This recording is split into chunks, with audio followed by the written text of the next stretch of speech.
Hello world. Starting a live video. We're going to do a live Q&A. This day just has not gone as planned for us. Our internet is down. Our phones are down.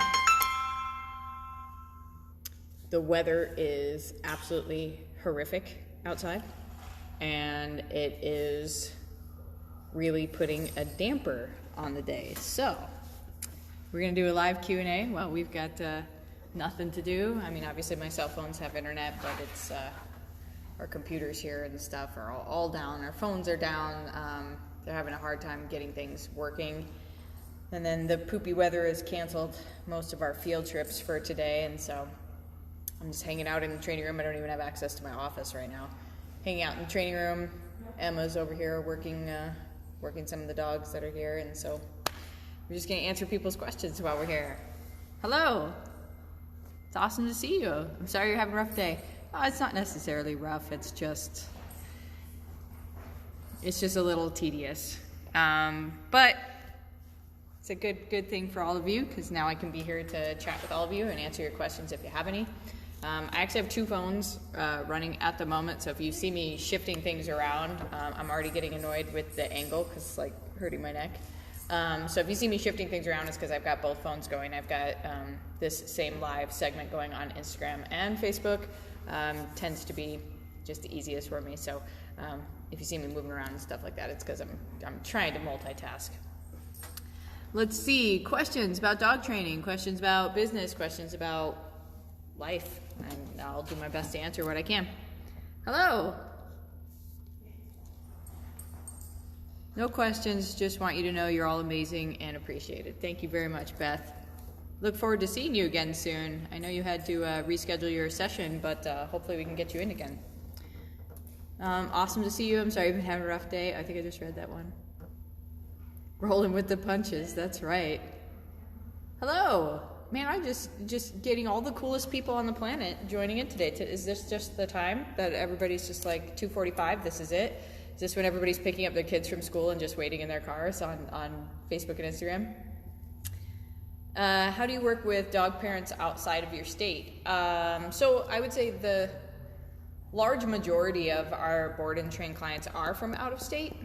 I'd say only about 25% of them are local. And so we do get people from just about every state pretty regularly. We just took in a dog from Mississippi. And so we're pretty comfortable with that process. We feel like we've got all the kinks ironed out at this point.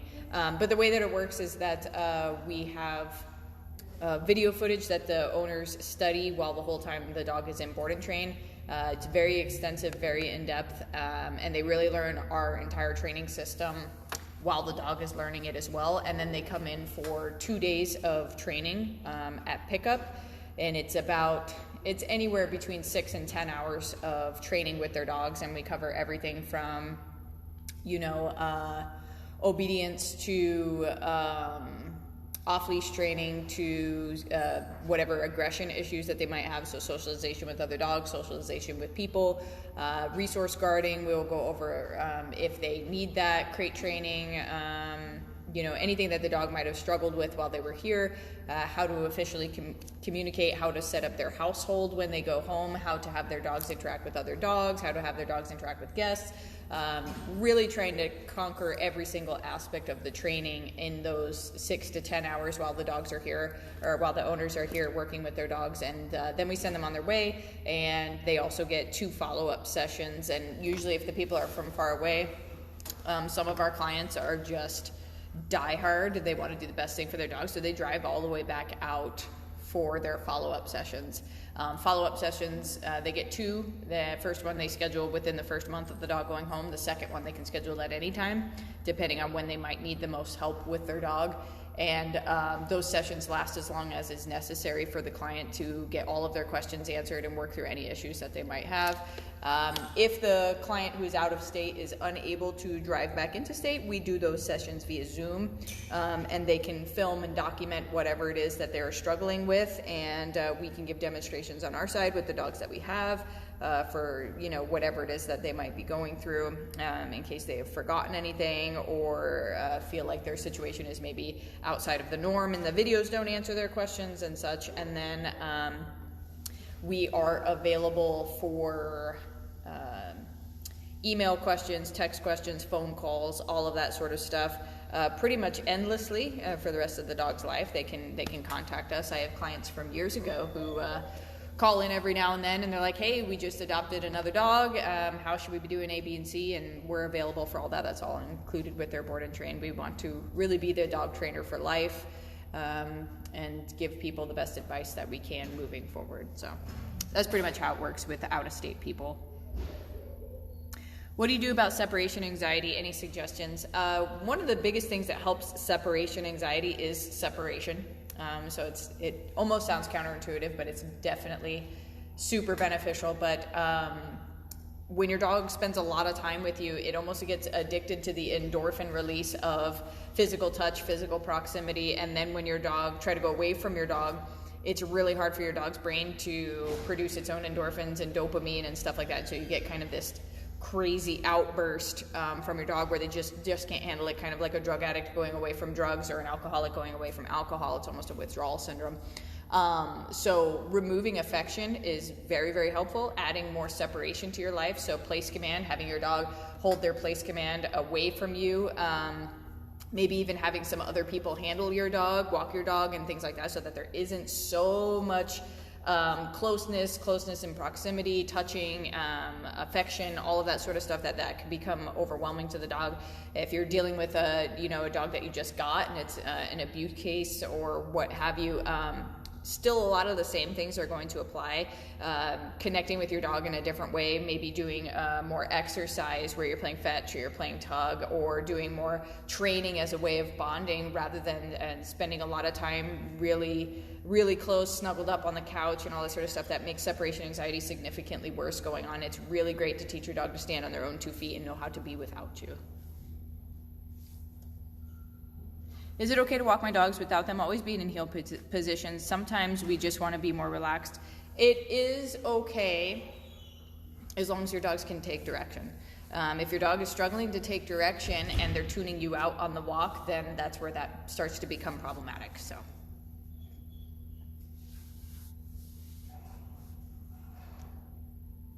Dog is afraid to walk. I would just keep moving forward on the leash, depending on what it is that they're afraid to walk past. It might be a little bit above their pay grade, but I would put pressure on the leash, and it's not you dragging them or anything like that, but pressure on the leash, and as soon as they take a step, loosen that pressure, and they say, oh, so you want me to walk? Yeah, I want you to walk. Pressure. As soon as they start walking, pressure off. Let them know that once they start walking with you, that's exactly what they're looking for.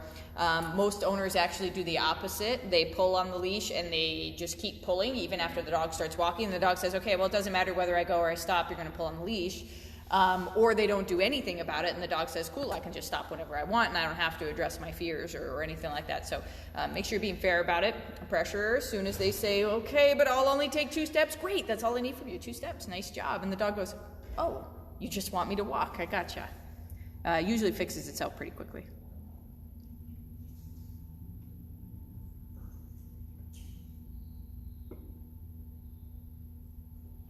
What's the best way to help my strong, big dog on walks without him going insane when he sees another dog? He's aggressive now because he was attacked. There's no one answer. So the way that question is phrased is kind of looking for a single answer. There's not. It's going to be something where you're going to have to change the household up a little bit, creating a little bit more structure, a little bit more leadership in the house, and then really working on your walk. We have free videos on our YouTube channel that can help you with walking, and our online courses go very, very in depth as to what creates reactivity, how to address it. There's different ways that we can address it. There's different reasons that it happens and stuff like that, but it is something where you have to calm the dog's brain out on the walk so that you don't get as many explosions, knowing how to read that. Again, our free YouTube videos can help with a lot of that, but there's a lot of aspects that go into it. You can't always just address the walk and expect the walk to change. It's something that dog training is very much, it has to be a lifestyle in order for the dog to genuinely change. Very much, if you wanted to be great at anything, it's going to have to be a very big part of your life. It's not something that you're just going to be able to do an hour a day and expect to just be a master at it, especially if in the other 23 hours during the day, you're doing things that are counterproductive to that. So for instance, if you wanted to be on a diet or what have you, and you really want to lose weight and you go to the gym an hour a day, but you just eat copious amounts of food or junk food the whole rest of the day, the 1 hour of the gym is negated by the rest of the stuff that you're doing. So sometimes it's not just the walk that we can address. Sometimes we need to address the dog as a whole. And so online courses can really help with a lot of that on helping you see the world from kind of every perspective and every angle from the dog, so that you really start getting to the root of it rather than just trying to subdue the behaviors on the walk. So our online courses are 50% off for the month of May. So if it is something that you're going to do, now is the time to do it. If you use the coupon code 50OFF, 50OFF, when you register for our online courses, you get 50% off. So let's see. The dog loves all dogs except when he's on a leash. It's pretty normal. And my first thing that I would say is your dog probably doesn't love all dogs. Your dog probably gets almost hyper anxious around other dogs, and it looks like excitement, which is a very big misconception for people who are just don't do this every day. They're not a professional dog trainer, but it's usually a hyper anxious response where the dog is getting overwhelmed, they're stressed, but it's coming off as excitement and kind of sporadic play and stuff like that. And the reason that we don't see it as aggression is because when they're off leash, they have the opportunity to really move around and flee and make space for themselves. When they're on a leash, they're trapped, and we usually see a lot of different behaviors coming out of the dog. And that's one explanation. That's usually the most common, though. We get a dog who feels trapped, they can't create space for themselves, they don't really trust the handler to take control of the situation, so they start acting aggressively to just try to keep the dogs at bay. So that can be definitely one part of it. You could also have a territorial issue, which again is not as common as the first one, but it does happen. You can have a territorial issue coming from your dog. You could have a dog that is just completely overwhelmed and frustrated and kind of coming off like that too. Again, not quite as common as the very first one. That's the one we see the absolute most. My suggestion is don't do on-leash greetings until you have your dog into a much better place where they're much more relaxed around dogs. The relationship with you is one of very strong trust.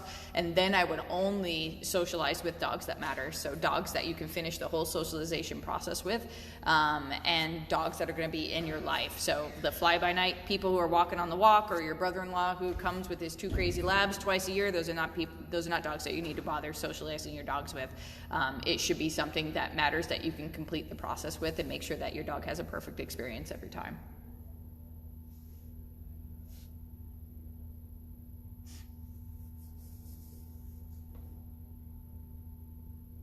Laughing at some of the questions. Somebody wants me to teach their dog to open the fridge.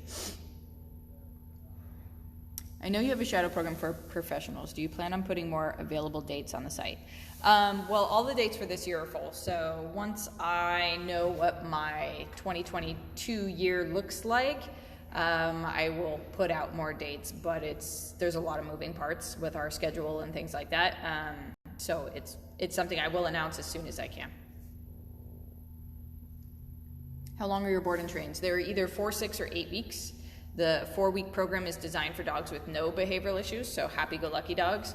The 6-week program is designed for mild to moderate behavioral issues, so mild fear, mild anxiety, mild aggression, or what have you.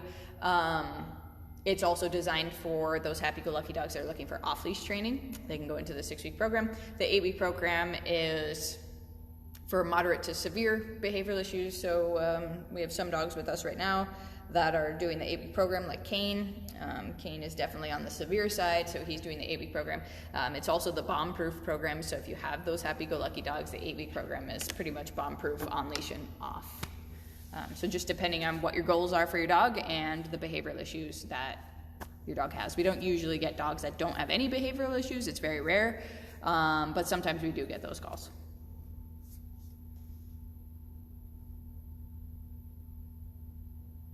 I have a dog I adopted yesterday and she's afraid of everything. How do I improve her confidence with people and places?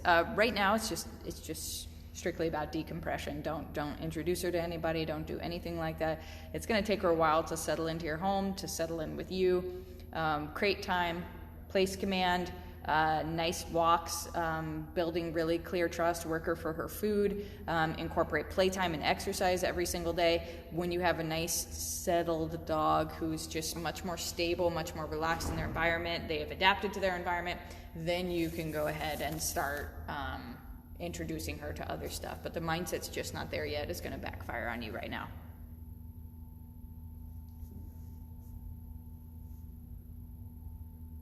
What kind of structure should I keep with my 2 mals during the day to give them a balanced day with structure? There's a lot of things that you can incorporate. So I'll give you an example of what a board and train dog's day might look like here. So when they first wake up, they go potty. A lot of times they work for breakfast right after that. So they work for breakfast through recall maybe, or basic commands maybe, or targeting aggression issues like nail trimming or something like that. They'll either do that first and then do a long stint of place command where they're just settled. They usually get some rigorous exercise after that. Once their food has settled, they'll do treadmill, or they'll do walking, or they'll do longboarding or something like that with us, where they really get an outlet. They get to play fetch, they get to play tug, they get to do stuff like that, all of which are very structured games in and of themselves if you're teaching them the right way. And then after that, a lot of times they get to just be a dog. Then we might do structured socialization. They might go on a field trip. It might be something where they work for their dinner towards the end of the night. They do more long place, and then they get downtime in their kennel. Something like that. That would be a really good day for a Malinois. We want to send our German Short-Hair Pointer to you for dog and people reactivity. Can you also help me with nail trimming reactivity? He's 70 pounds. Absolutely. Nail trimming is actually something that we teach every single board and train when they come through. Grooming as well, so how to be in the bathtub, how to have their ears cleaned, all of that sort of stuff. That's all included whether your dog needs it or not, because we have to take care of them while they're here, and so we put them through that process every single time. How to stop a puppy from random barking at noises he hears outside, please. I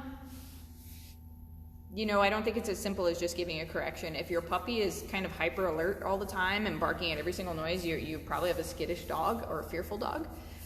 Exposure, I think, would be a really beneficial thing, but exposure has to be done the right way. Has to be something that's very controlled. Has to be something that's very built around trust, where you are advocating for the dog, but they get to go see the world. They get to go look at a lot of places, be around a lot of different kinds of people and noises and sounds and textures and everything like that. Our puppy course, our basic course, our intermediate course goes over all of that pretty in depth. So if you want to look into our online courses, it can teach you exactly how to do that to make sure that your dog comes out more confident than when they went in. I don't think it's something as simple as just correcting your dog for those behaviors. It sounds like there's something deeper going on there that if we address, we'll eradicate the behavior much better.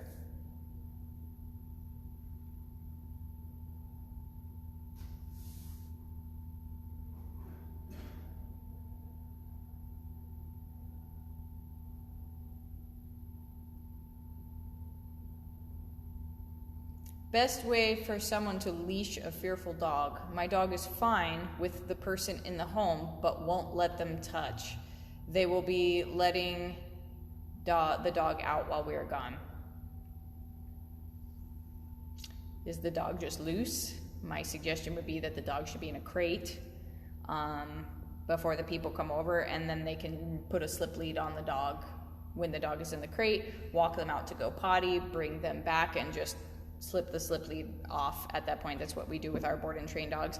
If the dog is in the crate and very skittish or aggressive or something like that, we might take one of those little grabber hands to hold part of the leash open. So we're holding the back end of the leash and the grabber hand is on the loop holding it, and just slide it over the dog's head and then slip the slip lead and then move them out or something like that. Let them go potty on leash, then bring them back inside.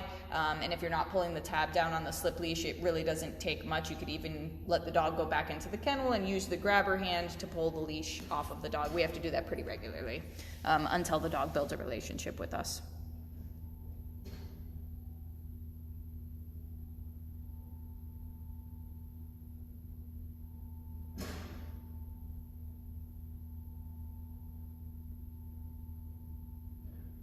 My dog is the only dog in the home. When we go to the dog park, he can be aggressive, possessive about sharing water. How do I stop that when there's no dogs at home to continuously work on it?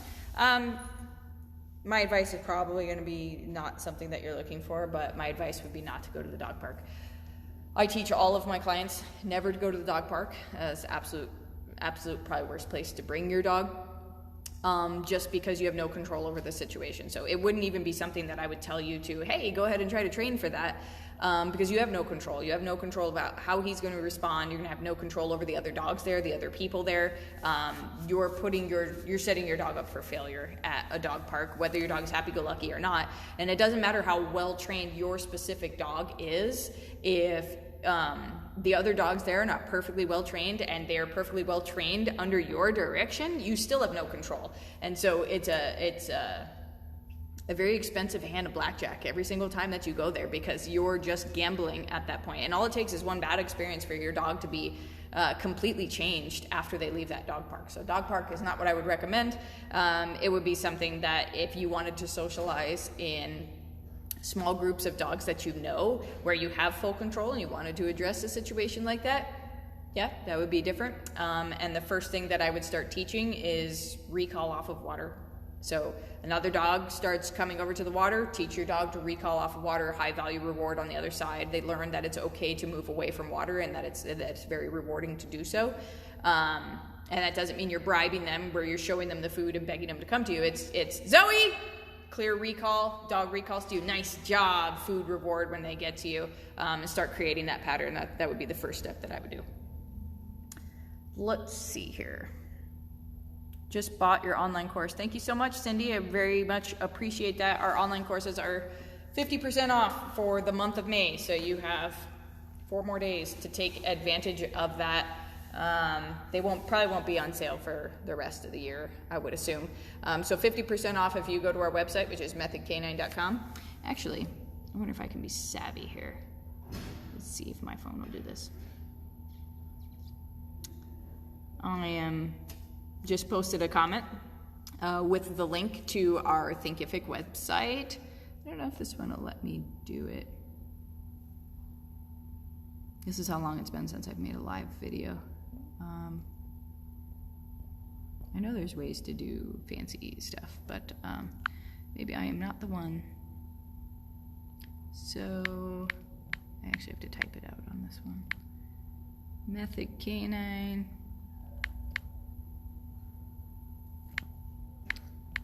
.thinkific.com.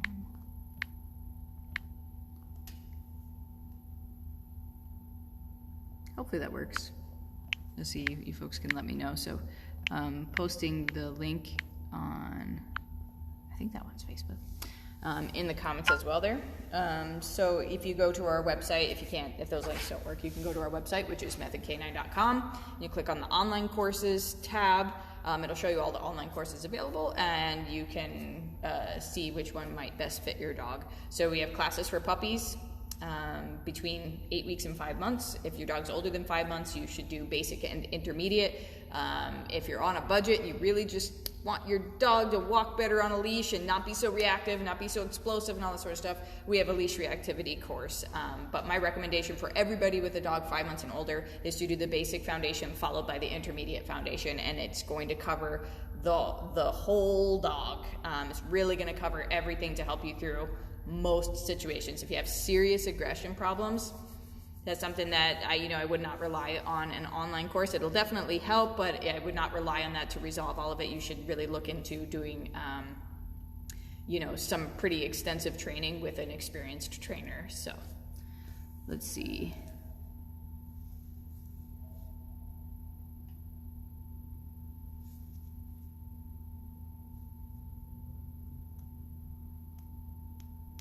I bought your basic and intermediate course recently. My biggest issue is my lab has separation anxiety. COVID allowed me to be home all the time and no one can walk him but me and he can't relax without me. You need to do that more often. So the big problem is that the dog freaks out as soon as someone else takes him, and then people are done. They're like, oh, well, that was miserable. Let's not do that again. He needs more of that. He needs other people to take him out. He needs to be separated from you. When you're home with him, no more physical affection, no more cuddling, no on the couch together, no in the bed together, none of that. Dog should sleep in a crate. Dog should be on place command when you're home during the day. Structured walking, all of that sort of stuff is going to really help. So remove affection, start having some other people handle your dog, place command. We've got to start severing that endorphin fixation, that dopamine addiction that is going on with your dog. You answered my question. I'll look into the courses. Thank you so much. The link worked. Thank you so much, Becca. Okay, we're going to jump over here to Facebook because I have been neglecting you. I'm going to move this because it is genuinely killing my neck to do all of this. Okay. Coco sends sunshine to you. My girl, I need more videos, please, Lisa. It's been a while. I have not got a video update or a picture update, and I need to see my girl. Thank you.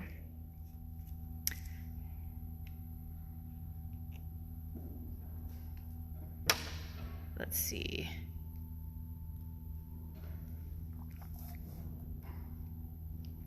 We have a 4-month-old boxer female that is a jumper when she sees dogs and other people. Any tips? You got to leave your dog on leash until the dog knows not to jump on people.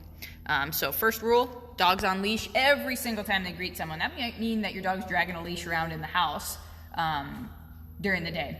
But as soon as they go to jump, grab that leash, nope, pull them back down firmly. They try to jump, nope, pull them back down firmly. Now here's the other part of it.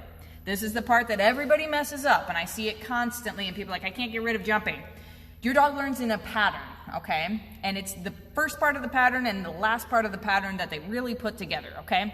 So if the first part of the pattern is, I jump all over somebody, mom comes over, she pulls me down, she tells me I'm not a good dog, and then I go all the way back down, and then the guest pets me because I have 4 feet on the floor. The pattern is I jump and I eventually get pet, right? And that's the sequence that you're training your dog to do. So here's what you need to do. If your dog jumps on you, jumps on your guest, jumps on your kids, and you correct them and they go back down, great. Everybody who was involved takes their attention elsewhere. You can mark it, you can say good girl, good dog, good boy, whatever you want to say. Let the dog know that they made the correct choice, but attention goes away. That's the game. If you approach me correctly, absolutely you get my attention. If you approach me incorrectly, I'm going to correct you, I'm going to put you back down, and I'm walking away. You can try again later, okay? That's the pattern that you have to set. And if your guests won't comply with that, they're going to pet your dog no matter what. Don't let your dog interact at all. Use that leash, keep your dog by your side. Say, oh, nope, I genuinely want to get rid of this because she knocked down Great Aunt Sally and broke her hip, and I'm not going to have it again, okay? So be stern with your guests. If they can't comply, then that's the end of it. Let's see. I promise I'm not trying to like zoom up my nose or anything like that, but that's how close the camera is for me to read with my old eyeballs, so I'm sorry. I've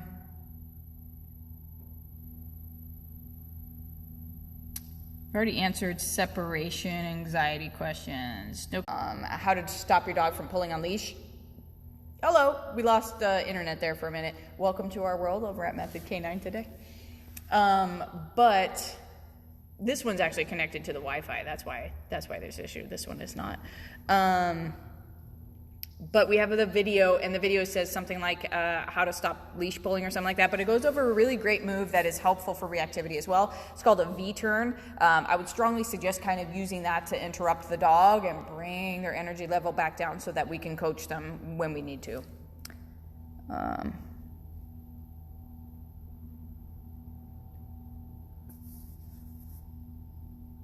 How do you do the e-collar training? What for and how? Is there an online course? We do not offer an online course for e-collar training. It is only done in board and train. E-collar is a very advanced. Your dog needs to have a lot of skills. You need to be a pretty good dog handler. You need to really understand dog psychology in order for that tool to really work out the way that you want it to. And so we're very specific about the brands that we use. We're very specific about how it gets trained, because we want your dogs to absolutely thrive. So we don't offer it online. It is something that if you want your dog e-collar trained, off-leash trained, all that sort of stuff, it would be a board and train program.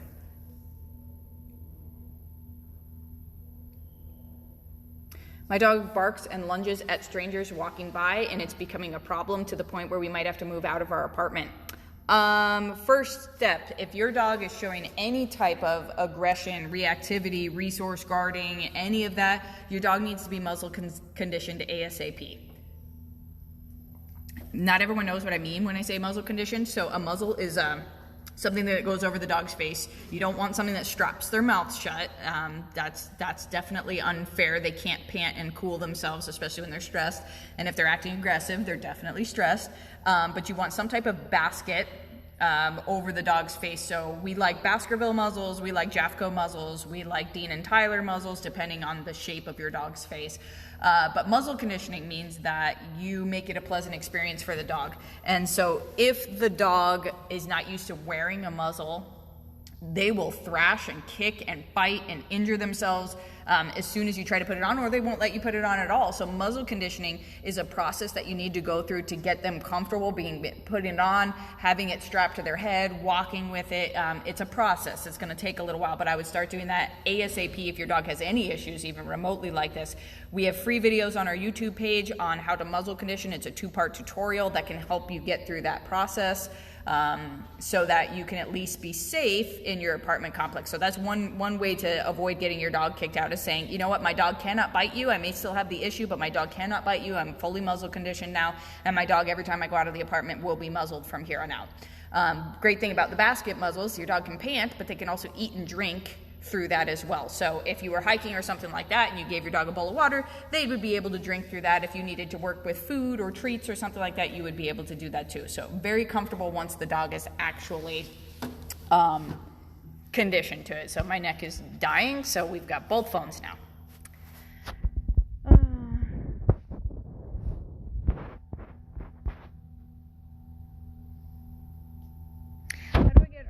Foster to not bark, growl, lunge at my husband when he enters the house. She stops doing that once he is in the house and with us, though still nervous. Place command will help, but I also think that your husband needs to take over part of the training. So your husband should be working the dog for its food. Your husband should be responsible for walking the dog, doing recall training, all of the things that help fulfill the dog, playtime, all of that. To try to change the dog's perception of your husband, and it should be done less by the other people in the house, and that should start moving things forward. How much is your 8-week board and train? Our 8-week board and train is $60 to $100. We require a 50% deposit to reserve your space, and the other 50% is not due until the start date. We're usually booked 4 to 6 months in advance. Someone just wrote online course. Oh. Yes, I already answered that one.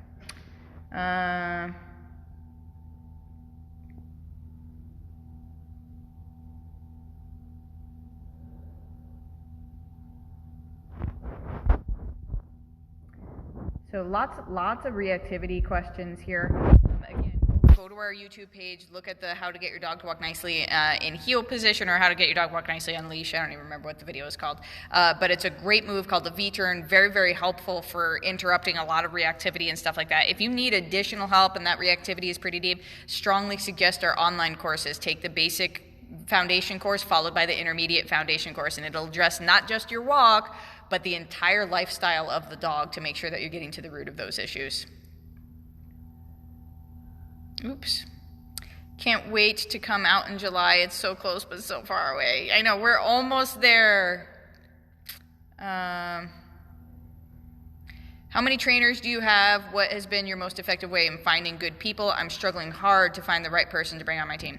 I totally feel you with that. And our company is definitely different.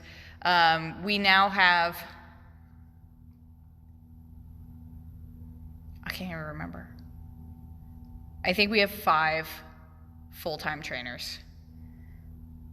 Yeah, we have 5 full-time trainers, and then myself, obviously, and we have one more full-time trainer who is moving from Colorado to come up here, and we just hired somebody else that moved up from Southern Idaho, Boise, to work here as well.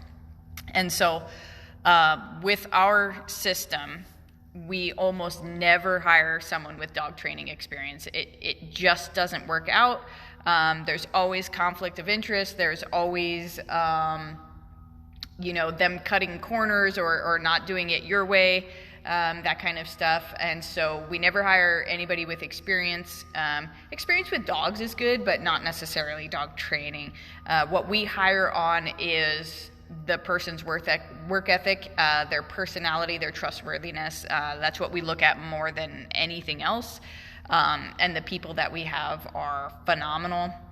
And we try to set up our business in such a way that they thrive here, and they love coming to work. And it is something where we as employers try to make sure that their life at work is not the most paramount thing, that their life as a person is the most paramount thing. So Julius tells every single employee that their life outside of work matters just as much. So we always try to make sure that they get the time off of it that they need. If their kid is sick, that they can absolutely leave when they need to, that they have insurance benefits, and they have paid time off, and they have all the things that they need to make sure that their outside life is as best as it can possibly be. And we find that they work significantly better at that point. But finding people is definitely challenging. We tend to look at our shadow programs a lot. Our shadow programs bring a lot of great people to us, and we really just keep an eye out in the community for anybody who we feel fits our company and what it is that we represent here. And sometimes we'll just approach that person and say, do you want a career in dog training? And believe it or not, most people do. So once we get the core values in place, the honesty, the trustworthiness, the being very responsible, all of that sort of stuff, being a really great team player, down to earth. Once we find those qualities, which are probably the hardest part, we can make them into a dog trainer. And our staff, our trainers, go through a year of intensive training as assistant trainers before they get promoted to an actual trainer. So Lauren just completed her year of intensive training, and she just got promoted this week. So Lauren is, she's stuck with us for life. Once you become a trainer, you can't actually leave. That's when we lock the doors. The investment is huge. You're not going anywhere. No. But we do try to make it the best possible place to work so that they don't want to go anywhere, because the investment is so huge that, we want them to be here for life, obviously, but we also connect with each one of these people. We know their families, we've been to their houses, we've gone to dinner with them, we have game night with them, we know their birthdays and all those types of things, and hopefully that it's how it is with every employer in the future, but we know that it's not always that way. But that's how we find our people. I don't know if that helps you at all, but that's how we've found our people, and I think we have great people on our staff. So let's see.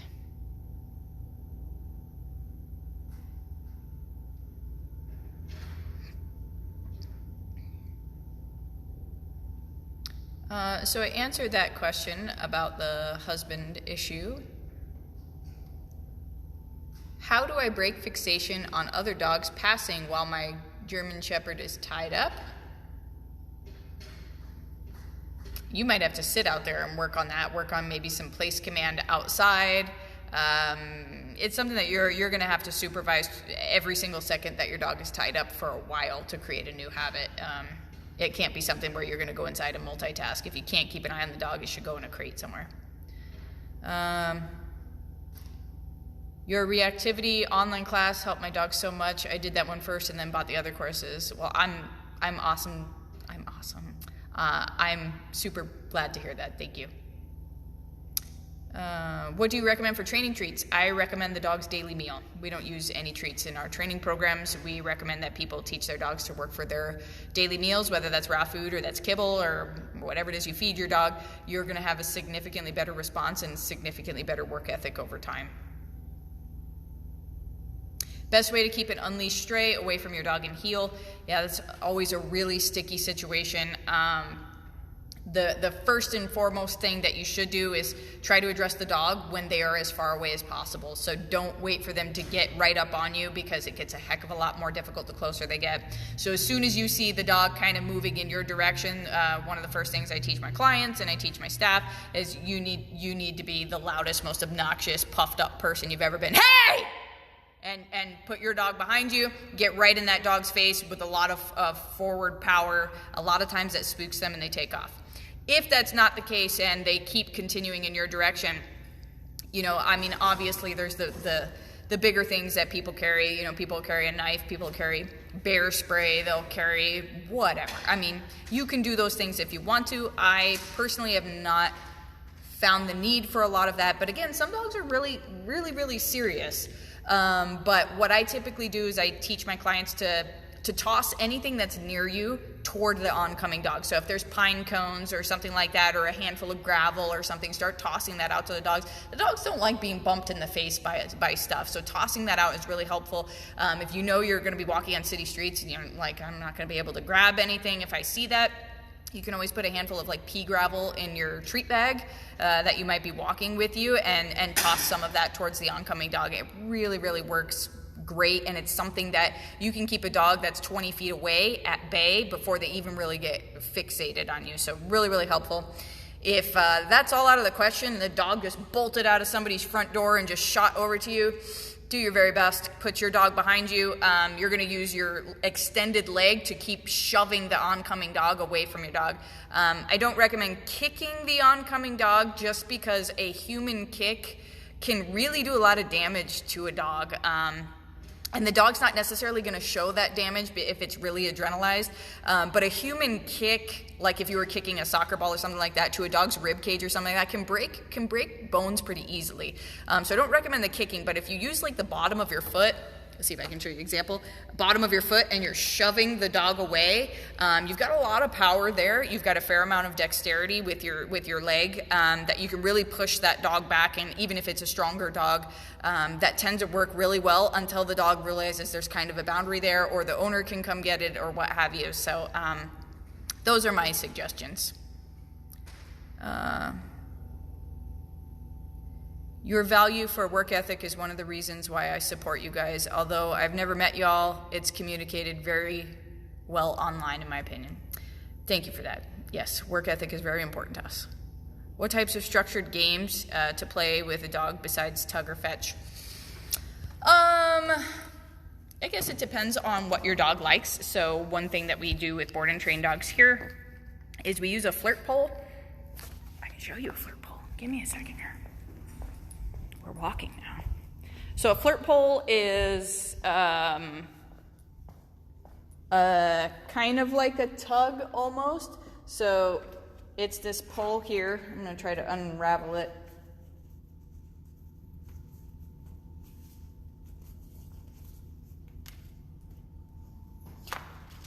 So it's a pole, and it's got kind of a tassel on the end of it that you swing it around and you bounce it around on the ground and you drag it and your dog chases it. Kind of like you used to see when greyhounds, do greyhounds still do racing? I don't know if that's illegal or not now. But it's kind of like the rabbit that they chase around the track. They get really into it. They can pounce on it and they can bite it and all that sort of stuff. Really fun game for dogs, and usually pretty safe, not quite like tug, where, you know, your dog is gonna bite your hand off if you don't have rules and stuff like that. It usually works out really nicely for dogs. Other things you can do are food games and such. You can hide food, like the dog's kibble, around the house in little piles where they can kind of hunt and use their brain and really search out that food. So put little handfuls here and there, and they can kind of scavenge through the house, which is what dogs were really meant to do. Different things like that. That would be my suggestion.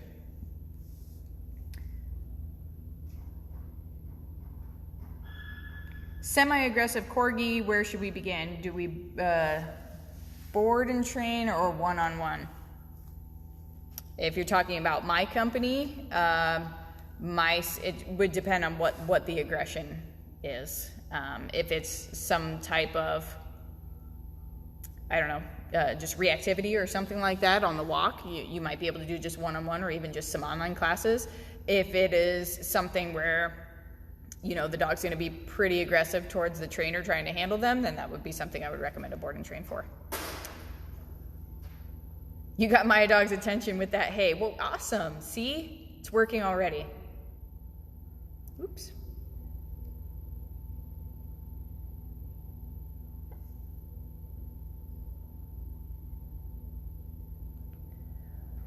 Okay.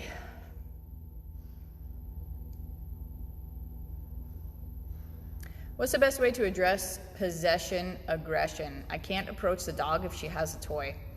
It's something where that's where tug is super, super valuable.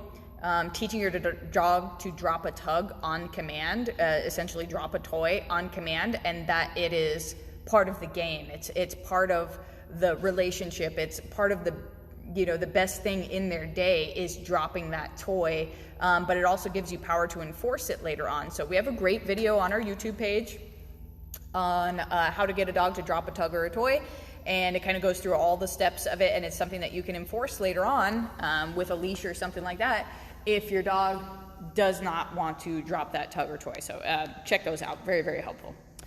Let's see here.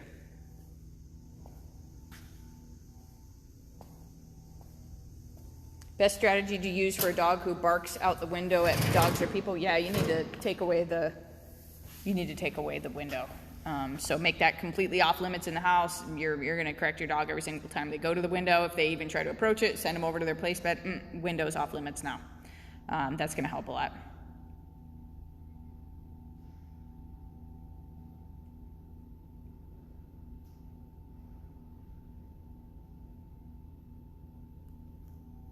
I volunteer a lot with rescue dogs. How to address a dog who continually jumps and bites at the leash.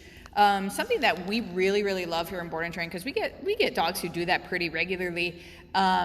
A spray bottle filled with water works just miracles. So you can hook a little spray bottle onto your jeans or your belt or something like that, and when the dog tries to jump up, just go kind of in their face area when they first try to do it, and they go, wait a second, what are you doing, right? And it kind of gets through to them really, really quickly. I absolutely love it. It would be a great tool for rescue dogs and stuff like that. Working in the shelter system works just amazing.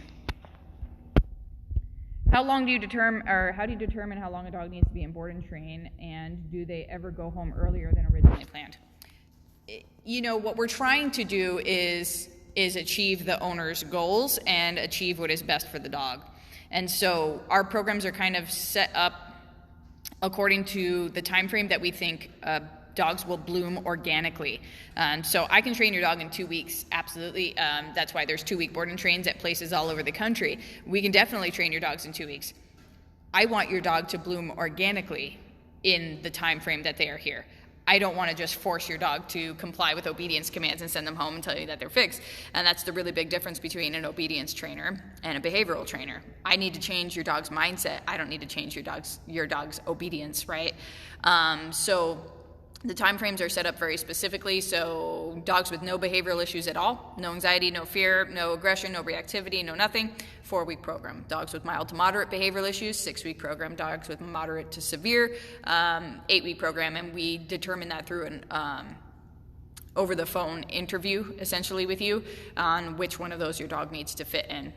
It hasn't happened that a dog would finish earlier, because training is a lifelong thing. So it wouldn't matter if your dog spent 6 weeks or 6 years with us, we would still be making progress at the end of the 6 years.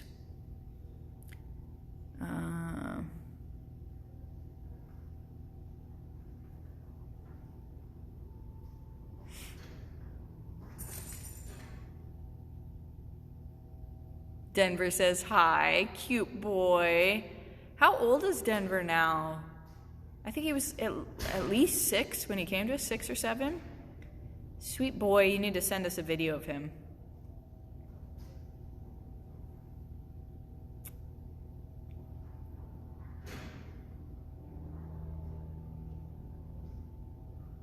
Hi, Steph, you rock, and I'm glad Pua is with you guys. Thank you for all you did with Wally and Lola.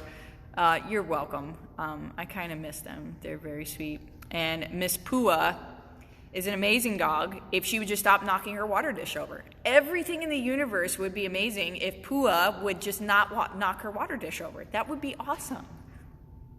I think her water dish now has like 11 carabiners attached to it inside her kennel, attached to like every aspect. It looks like a spider web holding up her water dish so that she won't dump it. She's so funny. My husband just commented, we hire everyone on their caliber and their character. Stop jumping on people. We went over that. Put your dog on a leash. Don't let them jump. Every time they jump, snap down on that leash, say nope, and tell your guest or whoever it is, don't pet them, don't touch them, don't look at them. If they approach you correctly later on, yeah, you can pet my dog. But right now, they didn't deserve it. They didn't earn it. What kind of previous canine experience do you expect people that want to be part of your shadow program? You don't need any experience at all. That's for absolutely anybody who wants to learn more about dog training. My husband, when will you be home for dinner? I'm not sure yet. How to stop puppy from nipping and biting. Leave your puppy on a leash. Pull your puppy away every single time that they try to do it. Tell them no. You can also use a spray bottle filled with water to kind of interrupt them and tell them not to do that. I'm getting this question a lot, and confidence building for fosters. So working them for their food is a huge one, and when I say that, I'm talking about working through basic obedience commands for food, for recall for food, building clear languages with your dog. That's going to help a lot. Leaving a leash on in the house to give direction when you need to, it's going to help a lot. Exposure, structured exposure, taking them out and about, that's going to help a lot. There's millions of steps that go into that, so if you really want in-depth stuff, go ahead and check out our online courses. If you go to our website, methodcanine.com, and you click on the online courses tab, highly recommend the basic foundation followed by the intermediate foundation for every dog that's 5 months or older.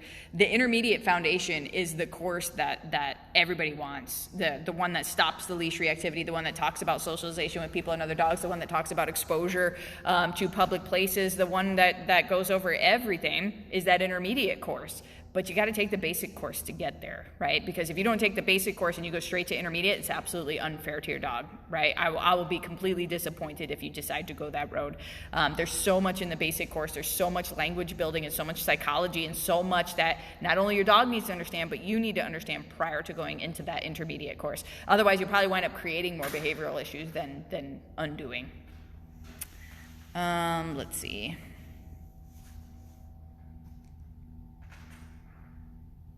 How to help 10-month-old dog through second fear stage. Our previously social puppy is now fearful of meeting new people, barks and lunges and when people attempt to approach and pet him. Yeah, stop having people approach and pet him. Stick up for your dog. Advocate for your dog. Show your dog, hey, I got you. I know you're a little bit nervous about this. Don't worry about it. I'm not going to let those people interact with you. Check out our YouTube page. We have a video on advocacy. And it doesn't actually say that. What does it say? I think it says how to build trust with your dog. So go check out that video. It talks really extensively about how to advocate for your dog. That can help eliminate so much reactivity, so much aggression. If you just stick up and listen to your dog, you'd be surprised the changes that they make. So that's definitely what I would do to help that dog get through that phase.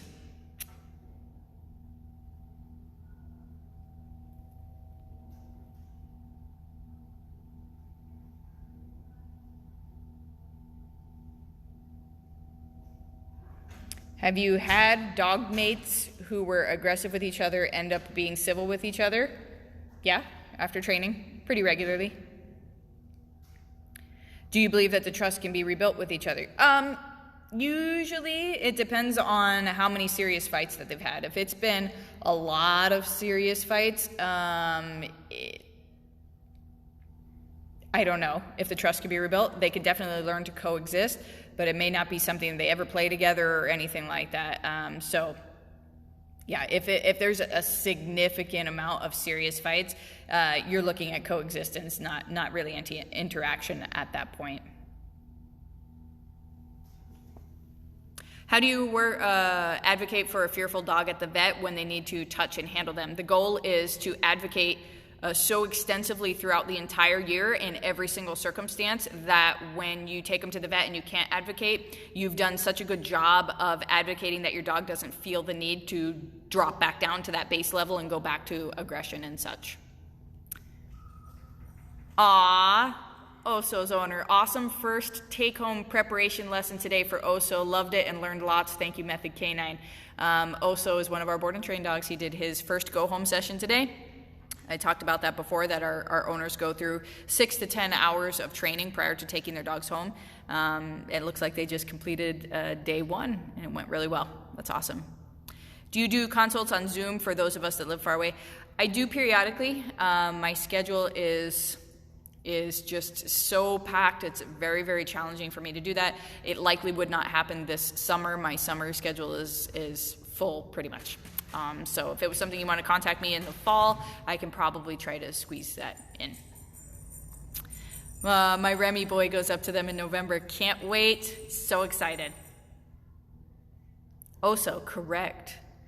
All right, looks like our questions are petering down. I might answer 1 or 2 more if you folks have something to write in there. And then if not, I will, well, I don't know if I'll be on my way because the weather's still gross and we still have no internet, we still have no phone. But I'll figure out something to do. I'll pull Kane out again. Do you recommend walking our 2 dogs separately when training them? They tend to amp each other up. One lunges at other dogs, and then people, yeah, definitely walk separately until they're both really smooth sailing.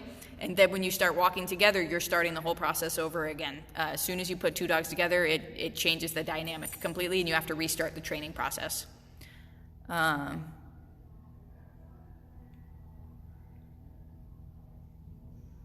you have any suggestions on when female dogs should be fixed? Just personal preference. You know, I'm a little bit more of a fan of keeping them intact until they're fully developed.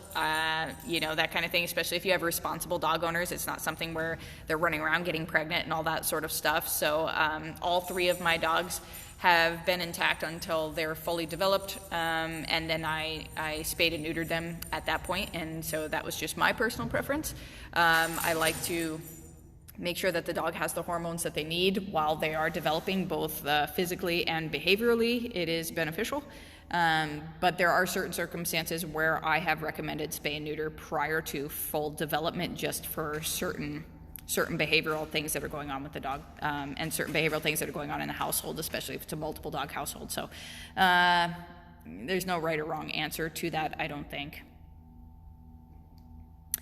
From Oso's owners, Jennifer Henson, this was the best experience with training I've ever had. I had a poor one prior, and just seeing the changes that are small to others but huge for Oso were absolutely beautiful to see. I wish you the very best. That's awesome. You're welcome, April. Dogs that won't accept food after a few days of no food. Always try to work the dog. Try to be more animated, and the hardest part for owners is they want to reach out and give the dog the food. Don't do that. Make the dog chase the food. Make the dog come to you for it. Make the dog work harder. That's how prey drive is built out in the wild, and that's how food drive is built in your dogs. Make them work for it, and the more that they have to chase it, and the more they have to go after it, and the more they have to work harder for it, the higher that food drive goes. So keep working on it.